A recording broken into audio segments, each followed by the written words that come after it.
দর্শক স্বাগতম জানাচ্ছি জবাবদিহির সরাসরি ফেসবুক লাইভে। আমি এই মুহূর্তে রয়েছি জুলাই স্মৃতি ফাউন্ডেশনের কেন্দ্রীয় যে কার্যালয় রয়েছে সেই কার্যালয়ের নিচে। আমরা কিছুক্ষণ আগেই কিন্তু দেখেছি এখানে দেশের বিভিন্ন প্রান্ত থেকে যারা মূলত জুলাই আগস্টের গণ অভ্যুত্থানে আহত হয়েছেন সেই আহতরা কিন্তু আর্থিক সহযোগিতা না পেয়ে বিভিন্নভাবে হয়রানির শিকার হয়ে তারা কিন্তু এই মুহূর্তে কেন্দ্রীয় কার্যালয়ের সামনে ভিড় করছে। এছাড়া আপনাদেরকে একটি বিষয় জানিয়ে রাখতে চাই, মূলত যে জুলাই আগস্টের গণ অভ্যুত্থানকে কেন্দ্র করে যে স্মৃতি ফাউন্ডেশন গঠন করা হয়েছিল সেই ফাউন্ডেশনের সার্জিস আলম কেন্দ্রীয় সমন্বয়ক তিনি কিন্তু পদত্যাগ করেছেন। এই পদত্যাগের পরপরই কিন্তু দেশ জুড়ে বিভিন্ন আলোচনা সমালোচনা তৈরি হয়েছে। সেটিকে কেন্দ্র করে কিন্তু এই মুহূর্তে আপনারা দেখছেন এখানে এসেছেন অনেকে যারা মূলত ছাত্র জনতার আন্দোলনে বিভিন্নভাবে আহত হয়েছেন গণ অভ্যুত্থানে, এবং এই আহতরা কিন্তু জড়ো হয়েছেন আর্থিক সহযোগিতা পাচ্ছেন না এমন দাবি নিয়ে কিন্তু তারা আসলে মূলত কথা বলছে। তো আমরা একটু আসলে জানার চেষ্টা করব তাদের সাথে মূলত কি হয়েছে, কি দাবি নিয়ে তারা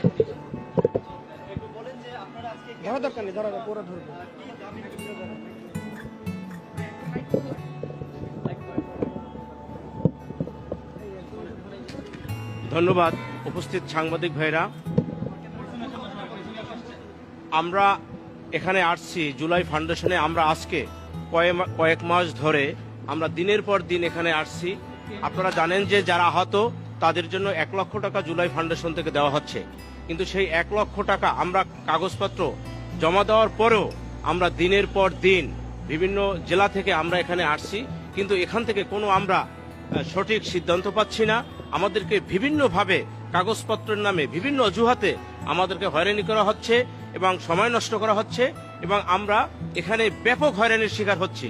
আমরা ইতিপূর্বে আমরা ঊর্ধ্বতন কর্তৃপক্ষ জনাব সিনুদ্দ সাহেবের সাথে আমরা কথা বলছি যে আমরা বিভিন্ন জেলা থেকে আসি, উপজেলা থেকে আসি, এখানে আহত আমরা ভাইরা আমরা এখন আমাদের কাছে অর্থ নেই, আমরা আমাদের চিকিৎসা করাতে পারতেছি না, কিন্তু তারপরও আমরা এখানে 1 লক্ষ টাকা পাওয়ার জন্য আমাদের সকল কাগজপত্র ওকে থাকার পরও, সঠিক থাকার পরও আমাদেরকে আজকে টাকা দিচ্ছে না, আজকে আমাদেরকে হয়রানি করছে। মানে এক কথায় বলতে গেলে যে হয়রানির শিকার আমরা। আপনারা দেখতেই পাচ্ছেন যে এখান থেকে গ্রাম থেকে পর্যন্ত অনেক বয়স্ক মুরব্বীরা আসছে যারা এই জুলাই আগস্টের আন্দোলনে গুলিবিদ্ধ যোদ্ধা। কিন্তু হয়রানি করতেছে আমাদেরকে, আমরা যারা আহত আমাদেরকে কয়েকটা জায়গায় ইতিপূর্বে ভেরিফাই হয়েছে। আমাদের স্বাস্থ্য মন্ত্রণালয় থেকে MIS হয়েছে। MISটা হলো সর্বশেষ একটা ডকুমেন্ট আমাদের, যে আমরা সত্যিকারে গুলিবিদ্ধ একজন আহত যোদ্ধা। এই MIS ম্যানেজমেন্ট সিস্টেম ইনফরমেশন, ওখানের কাগজ পাওয়ার পরও এই জুলাই ফাউন্ডেশনে আবার নতুন করে আমাদেরকে কাগজ জমা দেওয়ার জন্য বলছে। সেখানেও আমরা বিভিন্ন হাসপাতালের যে আমরা ট্রিটমেন্ট করাইছি, চিকিৎসা করাইছি, সেই সত্যায়িত কপি আমরা জমা দিয়েছি। জমা দেওয়ার পরও আমরা মাসের পর মাস এখানে ঘুরতেছি। এরা শুধু বলে আমরা সিস্টেম করতেছি, আজকে দেব, কালকে দেব, আমরা ডিসেম্বর মাসের তালিকা ধরছি, আমরা জানুয়ারি মাসের তালিকা ধরছি। এই তালিকার অজুহাতে আমাদেরকে দিনের পর দিন, মাসের পর মাস আমাদের ঘুরাচ্ছে। এটাই হলো মানে কাগজপত্রের অজুহাতের নামে আমাদেরকে ঘুরাচ্ছে, হয়রানি করছে। জি, MIS হচ্ছে ইনফরমেশন সিস্টেম, আপনার স্বাস্থ্য মন্ত্রণালয়ের সর্বশেষ ভেরিফাই যেটা কাগজ। এই MIS হচ্ছে সর্বশেষ। বিকাশ আছে, আমরা আমাদের এখানে বিকাশ নাম্বার জমা দেওয়ার কথা বলছে, আমরা বিকাশ নাম্বার দিয়ে গেছি, কিন্তু আমরা দিয়েই যাই, শুধু কাগজপত্র বিকাশ নাম্বার, অ্যাকাউন্ট নাম্বার শুধু দিয়েই যাই, কিন্তু আমাদের অ্যাকাউন্টে আর টাকা ঢোকে না। আমরা যদি আসি তাহলে বিভিন্ন অজুহাত দিচ্ছে, ভাই আমরা এই তালিকা ধরতেছি, ভাই আমরা এই আগামী সপ্তাহে দিতেছি, ভাই আমরা পরের সপ্তাহে দিতেছি, শুধু তাদের দিনই শেষ হয় না। এভাবেই বিভিন্ন অজুহাতে আমাদেরকে হয়রানি করতেছে, যাতে আমরা একদিকে হয়েছে আমরা আহত যোদ্ধা, আমরা আমাদের চিকিৎসা পাচ্ছি না, আমাদের যে চিকিৎসার নামে যে তালবাহানা করতেছে, আমাদের ভাই হাসপাতালে গেলে আমাদের প্যারাসিটামল দেয়, কিন্তু আমরা গুলিবিদ্ধ হওয়ার পর যে আমাদের অন্যান্য যে রোগগুলো সৃষ্টি হয়েছে, সেই যে দামি ওষুধ, এটা কিন্তু আমাদের দেয় না। এটা হয়তো আপনারা অনেকেই জানতে পারছেন, আমাদের দামি ওষুধ দেয় না, আমাদের দেয় নাপা সিরাপ, প্যারাসিটামল, মানে যেগুলো আপনার 2 টাকা 3 টাকা দামে। একটাই কারণ আমরা এই জুলাই ফাউন্ডেশনে আমার উপস্থিত হওয়ার একমাত্র কারণ, এই জুলাই ফাউন্ডেশন থেকে আমরা যারা আহত যোদ্ধা এবং শহীদ পরিবার, আমরা যারা হয়রানির শিকার হচ্ছি, প্রতারিত হচ্ছি, আমাদের ন্যায্য অধিকার পাচ্ছি না, আমাদের মানবাধিকার লঙ্ঘিত হচ্ছে, এই জন্য আমরা এই জুলাই ফাউন্ডেশনের সামনে আমরা অবস্থান নিয়েছি। আমরা কাগজপত্র জমা দেওয়ার পরেও বিভিন্নভাবে আমাদেরকে হয়রানি করতেছে। আমরা অতি দ্রুত টাকা পাওয়ার কথা, কিন্তু হাজার হাজার শত শত লোক এখানে আমরা কাগজপত্র সঠিক। সময় আপনি কি ঢাকায় ছিলেন না ঢাকার আমি মিরপুর 10 নম্বরে 18 জুলাই আমি গুলিবিদ্ধ হই। আমার নাম শিকদার রেজাউল কবির রেজা। আচ্ছা, এই দুইটা প্রশ্ন। প্রথম প্রশ্ন হচ্ছে যে আজকেই আপনারা শেষ করি। কেন এখানে, তার সাথে যুক্ত করতে চাই, আজকে জুলাই স্মৃতি ফাউন্ডেশনের সাধারণ সম্পাদক যে পদ বলা হয় সেখান থেকে সার্ভিস আলম সরে গেছেন, সেটাকে ইস্যু করে আপনারা আসছেন কিনা বা আপনাদের কাছে কিছু মনে হচ্ছে কিনা? না, আমরা আসলে এই জুলাই ফাউন্ডেশনের উনি সাধারণ সম্পাদকের দায়িত্ব পালন করতেছেন। ওনার কাছেও আমাদের অনেক দাবি দেওয়া ছিল। আমরাও বিভিন্নভাবে জনাব সাজ্জিস আলমের সাহেবের সাথে দেখা করার চেষ্টা করছি, কিন্তু উনি পদত্যাগ করলেই হবে না, ওনাকে কৈফিয়ত দিতে হবে। আজকে কেন আমরা এই আহত যোদ্ধা শহীদ পরিবার জুলাই ফাউন্ডেশনে দিনের পর দিন মাসের পর মাস কেন আমরা ঘুরব?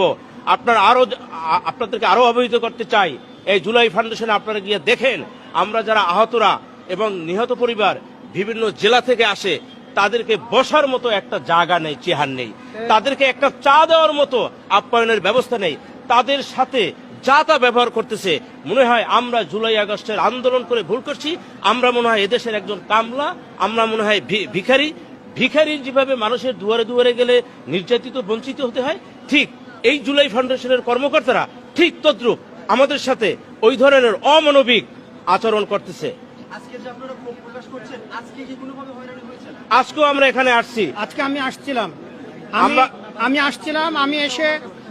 আমি এসে সাইমের কাছে জিজ্ঞাসা করলাম যে আপনারা কতদূর পর্যন্ত ফাইলে হাত দিচ্ছেন। সাইম বললো যে জানুয়ারির ফার্স্ট উইক পর্যন্ত হয়েছে। তা আমি বললাম আমি তো জানুয়ারির 1 তারিখে ফাইল দিছি, তা কত দূর হলো? বললো যে আপনি একটু প্রিন্সের সাথে যোগাযোগ করেন। প্রিন্সের সাথে যোগাযোগ করলাম, প্রিন্স বললো যে এই জানুয়ারি মাসের ফাইল এখনো ওপেন করা হয়নি, এখনো তারা বিগত দিনের ফাইল নিয়ে পড়ে আছে। কিন্তু এই নিয়ে আমি আসছি মোট 4 বার। শুধুমাত্র আমার এই বিষয়গুলো নিয়ে নাড়াচাড়া করার জন্য। কিন্তু দেখতেছি এখানে এসে আমরা পদে পদে লাঞ্ছিত, পদে পদে বঞ্চিত নিজের প্রাপ্য অধিকার থেকে। আরে আমরা আন্দোলনে আহত হয়েছিলাম, সমস্যা ছিল না তো, তোমরা আমাদের ব্যবস্থা করতে না, কোনো সমস্যা ছিল না, কিন্তু তোমরা আমাদের ব্যবস্থা করার নাম করে কেন প্রহসন সৃষ্টি করলা? কেন আমাদেরকে নিয়ে তোমরা এই খেলা শুরু করলা?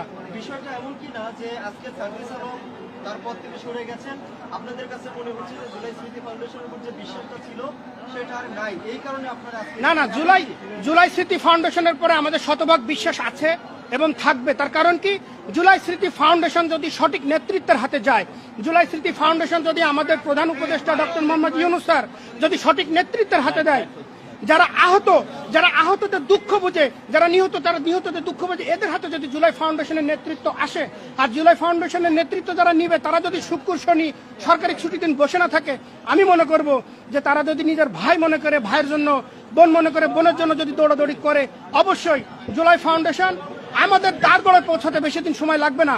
কিন্তু আমরা এখানে এসে যেটা দেখি, এরা আমাদের তো সেবা দেওয়ার তো প্রশ্নই আসে না, বরঞ্চ আমাদের দেখলে তাদের বিরক্ত হয় যে এরা কেন আসছে, এরা কেন গ্রাম থেকে আসে, শালা খ্যাত কেন গ্রাম থেকে আসে, আমাদের দেখলে তারা বিরক্ত হয়।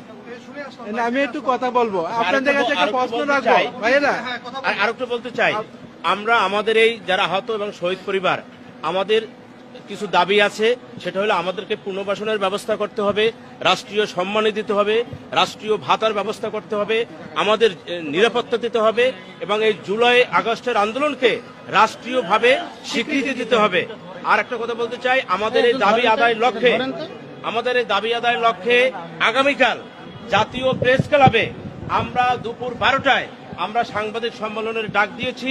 আপনারা সাংবাদিক ভাইরা আগামীকাল ইনশাআল্লাহ সেখানে উপস্থিত থাকবেন। একটা কোয়েশ্চেন আছে, আপনাদের একটু অবগত, একটু সাইড দেন, আমি একটু দাঁড়াই।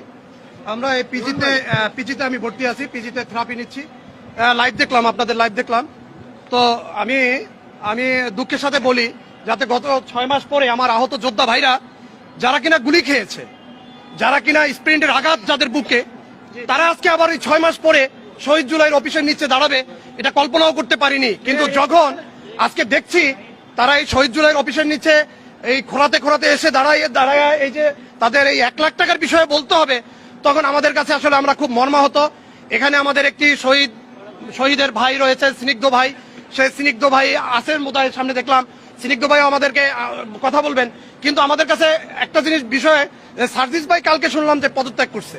তো আমাদের এইভাবে পদত্যাগ করবে যাবে, এক একজন পদত্যাগ করবে। এখানে আমাদের জন্য ফাউন্ডেশন, বেসরকারি জিনিস, এখানে আমাদের জন্য সহায়তা করার জন্য একটা ফাউন্ডেশন তৈরি হয়েছে, কিন্তু এখনো আহতরা 1 লাখ টাকা করে পাচ্ছে না। আর আমরা এগুলো এই সারা বাংলাদেশে চলছে। কালকে দেখছি বাংলা মোটরে বৈষম্য বিরোধী ছাত্র আন্দোলনের যারা রাজপথে ছিল, সামনের সারিতে ছিল, তারা কালকে ভুয়া ভুয়া স্লোগানের সম্মুখীন হয়েছে। আমাদের ভাইরা যারা রাজপথে আন্দোলন করেছে তারা কেন ভুয়া ভুয়া স্লোগান শুনবে? আর যারা ভুয়া ভুয়া স্লোগান দিচ্ছে তারা পরিপূর্ণ সুস্থ, তারা পরিপূর্ণ সুস্থ। আমি এইগুলো রাষ্ট্রের কাছে ধিক্কার জানাই, এই ধরনের মানে চিন্তা ভাবনা, এবং যারা এইসব মানে কুচিক্রি মহল যারা আমার প্রকৃত আহত ভাইদেরকে ভুয়া ভুয়া বলে স্লোগান দিচ্ছে, তাদের বিরুদ্ধে আপনারা কেন অ্যাকশন যাচ্ছেন না? এবং যে বোনটি আমার মেডিকেলে ভর্তি, কালকে 7 জন 8 জন ভর্তি হয়েছেন, এখানে যারা নেতৃত্ব দিচ্ছেন আপনারা প্রত্যেকেই পরিপূর্ণ সুস্থ। সুতরাং আপনাদের ভিতরে আমাদেরকে একজন আহত ভাই, গুরুতর আহত ভাইদের মতামত এবং এই যে 1 লাখ টাকা, এই যে বিভিন্ন প্রসেসিং, এদের মতামত নেওয়ার জন্য কি কোনো ভাইদের রাখা উচিত ছিল না? আপনারা সুস্থ আছেন বলেই কি আপনারা প্রকৃত আহত ভাইদের মর্ম বুঝছেন না? আরেকটা বিষয় আমার কাছে স্পষ্ট হয়েছে, শহীদ জুলাইতে আসলে আহত ভাইদেরকে এই কালকে আসেন, পরশু আসেন, তো 1 সপ্তাহ পরে আসেন, বা আপনারা দেখছি ফাইল হারিয়ে যাচ্ছে, এই ধরনের ব্যাপারগুলো চলে আসছে। যেহেতু আমি পিজিতে আছি, পিজিতে থেরাপি নেই, আমার ভর্তি হওয়ার কথা, আমার ফ্যামিলিগত বিষয় আপনারা দেখছেন, আমার পায়ে ভেরি পরানো, ডিভাইস পরানো, এইভাবে হাঁটতে হাঁটতে আমি এই দেখলাম আমার আহত ভাইরা। তো যেহেতু প্রকৃত আহত যোদ্ধারা রাস্তায় নেমেছে, সেই প্রকৃত আহত ভাইদের সাথে আছি, সম্মুখ সারিতে ছিলাম। শরীরে হাজার হাজার স্প্রিন্টার,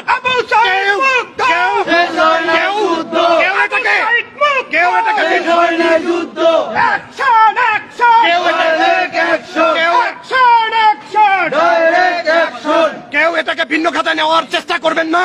কেননা এই প্রত্যেকটা আহত সম্মুখ সারিতে ছিল, প্রত্যেকটা আহত এই দেশের একজন বুলেট যারা রাস্তায় ছিল সামনে সারিতে, অ্যাটম বোম। সুতরাং এদেরকে ভয় দিয়ে, ফোনে ধমক দিয়ে কোনো প্রকারে থামিয়ে রাখা যাবে না। আপনারা সঠিক দায়িত্ব যদি আপনাদের পঙ্খানুপঙ্খানুভাবে সঠিক দায়িত্ব পালন করতেন, আজকে আমাদের এই যে পদত্যাগ, আজকে অমুক, আজকে আমার আহত ভাইরা 1 লাখ টাকা পাচ্ছে না, এইসব বিষয়গুলো সামনে এতো না। তো আমাদের বিষয়গুলো হচ্ছে আমরা এই আহত ভাইদের কথাগুলো শুনবো, এবং আমরা কালকে সংবাদ সম্মেলনের একটা ডাক দেবো প্রেস ক্লাবে।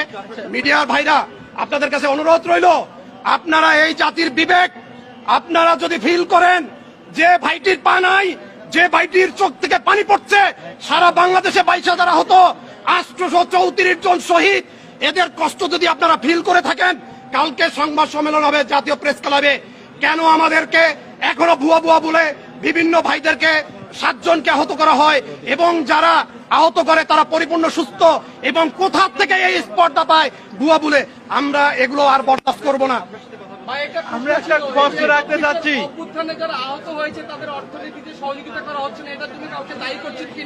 আমরা অবশ্যই ম্যানেজমেন্টকে দায়ী করছি, যারা এর সাথে সংশ্লিষ্ট কর্তৃপক্ষ রয়েছেন তারা সঠিকভাবে এখানে দায়িত্ব বন্টন করেননি। আমি আপনাদেরকে বোঝানোর চেষ্টা করেছি, যারা এখানে প্রকৃতপদে রক্ত ঝরিয়েছে, রাজপথে রক্ত শুকায়নি, তারা যদি এখানে 2-1 জন দায়িত্বে থাকতো, তাহলে আজকে এই আহত ভাইরা এখনো 6 মাসের পরে রাস্তায় দাঁড়িয়ে মিডিয়ার সামনে 1 লাখ টাকা পাইনি, 1 লাখ টাকা পাইনি, কাগজ। আপনারা জানেন ভাই, অনেক লোক হয়তো প্রসেসিং এর সময় লাগতে পারে, কিন্তু আপনারা জানেন যে অনেকের এখানে আছে যে কাগজ হারিয়ে যাচ্ছে, অনেকেরই আছে। একটা যোদ্ধা একটা অফিসে আসলে প্রকৃত সম্মান পায় না। কিরে ভাই, এগুলো কেমন কথা? আপনারা তো এই শহীদ জুলাই করেছেন আহত এবং শহীদদের জন্য, একজন আহত ভাই আসলে 1 কাপ চা, 1 কাপ পানি খেতে পারে না। আমি নিজে দেখেছি, 4টার সময় এসেছি শহীদ জুলাইতে, আপনার কাচ্চি বিরিয়ানি 4টার সময় আসতেছে।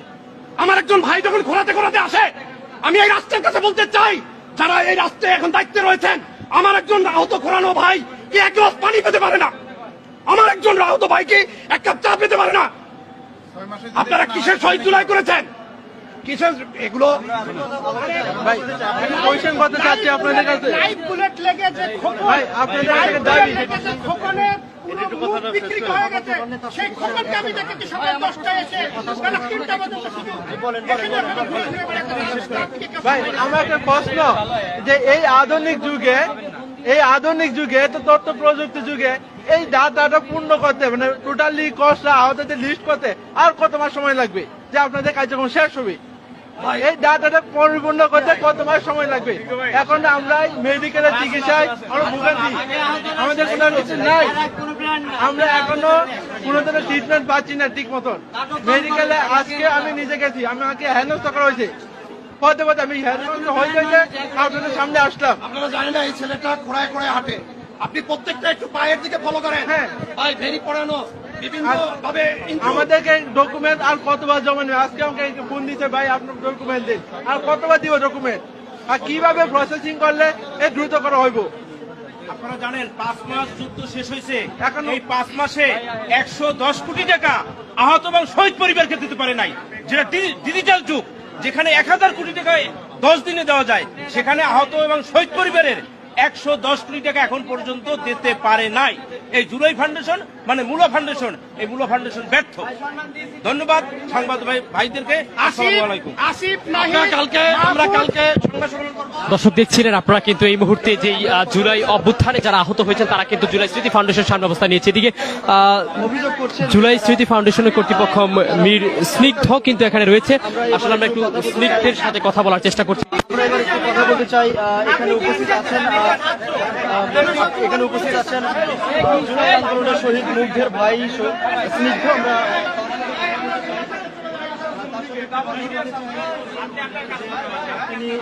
তিনি এই বিষয়টা তুলে ধরছেন। ভাই আপনি স্নিগ্ধ, আপনাকে শহীদ মুগ্ধের ভাই, নিশ্চয়ই আন্দোলনে আপনার ভাই শহীদ হয়েছেন এবং বেশ আলোচিত শহীদ তিনি। একটু আপনার কাছে জানতে চাই যে আহতরা এখানে অভিযোগ করছে যে জুলাই স্মৃতি ফাউন্ডেশনে মাধ্যমে তারা প্রতারিত হচ্ছে। আপনার কাছে একসাথে 3টি প্রশ্ন করতে চাই। সেটা হচ্ছে, সম্প্রতি বৈষম্য বিরোধী ছাত্র আন্দোলনে আমরা দেখছি গতকাল তাদের মধ্যে হাতাহাতি হচ্ছে। এইভাবে চিল্লালে কথা বলা তো সম্ভব না। হাতাহাতির ঘটনা ঘটেছে এবং আজ আমরা দেখছি যে সার্জিস আলম সাধারণ সম্পাদকের পদ থেকে পদত্যাগ করেছেন এবং একই সাথে এখন আবার আমরা দেখছি যে আহতরা এসে প্রতারণার অভিযোগ করছে। এই বিষয়টাকে আপনি কিভাবে দেখছেন? একই সাথে প্রশ্ন হচ্ছে, এর ফলে শহীদ জুলাই স্মৃতি ফাউন্ডেশন সমালোচিত হচ্ছে কিনা? দেখেন, বাংলাদেশের সব মানুষের মতন এই ফাউন্ডেশনে যারা কাজ করে কেউই চায় না আমাদের কোনো আহত পরিবার অথবা শহীদ পরিবার কোনো রকম হয়রানির শিকার হোক। আমরা এটা দেখতে পারি যে কিছু আহত ব্যক্তিদেরকে আমাদের যে সেবাটি আছে সেই সেবাটি দেওয়ার ক্ষেত্রে কিছুটা দীর্ঘসূত্রতা হয়, কিন্তু সেটি ফাউন্ডেশনের কোনো এমপ্লয়ি অথবা ফাউন্ডেশনের কোনো দায়িত্ববান যারা আছে তাদের ভুলের কারণে নয়। আমি যদি আপনাকে এক্সাম্পল দেই, এরকম একজন আহত আমার কাছে এসেছে। সে 5 আগস্টের পরে অর্থাৎ 12 আগস্টে যখন ট্রাফিকের কার্যক্রম চলে তখন সে আমাদের কাছে ফাইল জমা দিয়েছে এবং তার এটা এমআইএস কর্তৃক ভেরিফাইড যে সে আন্দোলনের আহত। কিন্তু আমরা যখন যাচাই বাছাই করেছি আমরা দেখতে পেরেছি যে সে 12 তারিখে আগস্টের 12 তারিখে আহত হয়েছে এবং মেডিকেলে ট্রিটমেন্ট নিয়েছে। এবং তার মানে আপনারা তো বুঝতেই পারতেছেন যে সে আন্দোলনের আহত না, আন্দোলনের বাইরের আহত। এরকম কিছু স্পেসিফিক কেসের কারণে আমরা অধিক সাবধানতা অবলম্বন করি এবং এই যে যাচাই বাছাই প্রক্রিয়াটি আছে সেই যাচাই বাছাই প্রক্রিয়াটি আমরা করে থাকি। আপনাকে আরেকটি উদাহরণ দিই। একজন আহত আমার কাছে এসেছে, শুধুমাত্র তার হাতে একটা দাগ, কালো দাগ, সেটা নিয়ে সে আমার কাছে এসেছে যে সে আন্দোলনের আহত, সে আন্দোলনে পুলিশের লাঠি চার্জ খেয়েছে, তার কারণে তার হাতে এই দাগটি হয়েছে।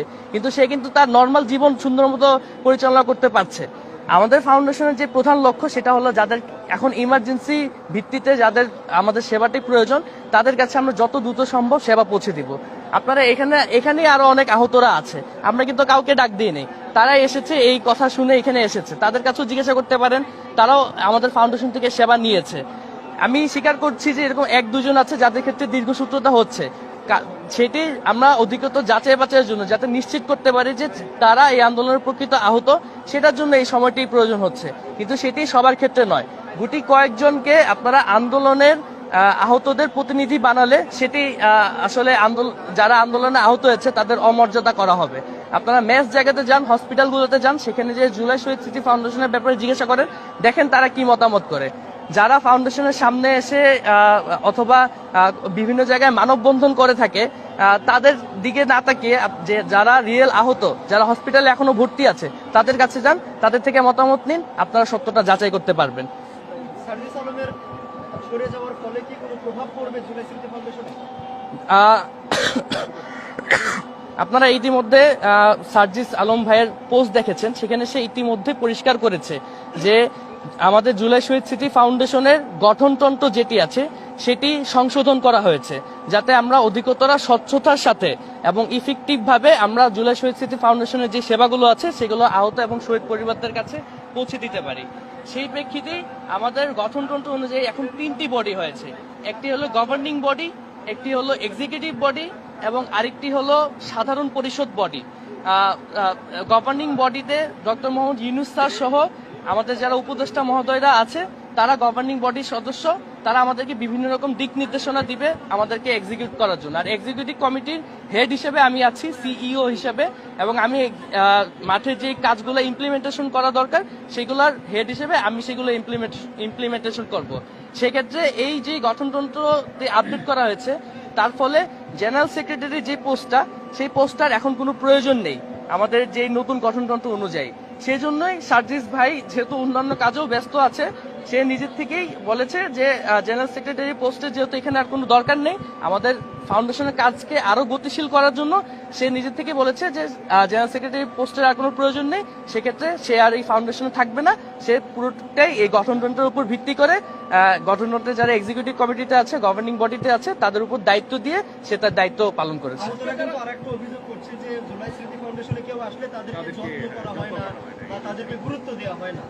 এই বিষয়ে আপনাদের বক্তব্য? এখানে আরো আহত ভাই বোনরা আছে, হসপিটালেও বিভিন্ন আহত ভাই বোনরা আছে যারা বিভিন্ন সময় নানা সময় আমাদের ফাউন্ডেশনে এসেছে বিভিন্ন সেবা প্রাপ্তির লক্ষ্যে, এবং আরো শহীদ পরিবাররা আছে। তাদের সাথে আপনারা যোগাযোগ করতে পারেন, যোগাযোগ করে আপনারা দেখতে পারেন যে আমাদের দিক থেকে কোনো আন্তরিকতার ঘাটতি আছে কিনা। যদি আন্তরিকতার ঘাটতি থেকে থাকে বা কোনো স্পেসিফিক কোনো আমাদের ফাউন্ডেশনের কর্মকর্তার বিরুদ্ধে যদি অভিযোগ থেকে থাকে, আমি রিকোয়েস্ট করব যে সেই স্পেসিফিক ব্যক্তির নাম ধরে আমাদের কাছে জানানো হলে আমরা সেটা এফেক্টিভ ওয়েতে সেটা সমাধান করতে পারবো, বা সেই কর্মকর্তার বিরুদ্ধে কি প্রয়োজনীয় ব্যবস্থা গ্রহণ করা লাগে সেটা আমরা নিতে পারবো। কিন্তু এখন পর্যন্ত কিন্তু কেউ আমাদেরকে এরকম অফিসিয়াল ভাবে বা স্পেসিফিক ভাবে কোনো কর্মকর্তা গণের নাম দিয়ে আমাদের কাছে অভিযোগ জানাতে পারেনি যে এই মানুষটাই যারা শহীদ পরিবার আছে বা আহত পরিবার আছে তাদের সাথে দুর্ব্যবহার করেছে। এবং আমিও বিভিন্ন শহীদ পরিবার এবং আহত পরিবারদের সাথে যখন সরাসরি এইসব বিষয়ে কথা বলি, এই শহীদ পরিবার এবং আহত পরিবাররা কখনোই আমার কাছে এটি কখনোই বলেনি যে ফাউন্ডেশন থেকে তাদের সাথে দুর্ব্যবহার করা হয়েছে বা ফাউন্ডেশনের কোনো কর্মকর্তা তাদের সাথে কোনো খারাপ ব্যবহার করেছে। Thank you.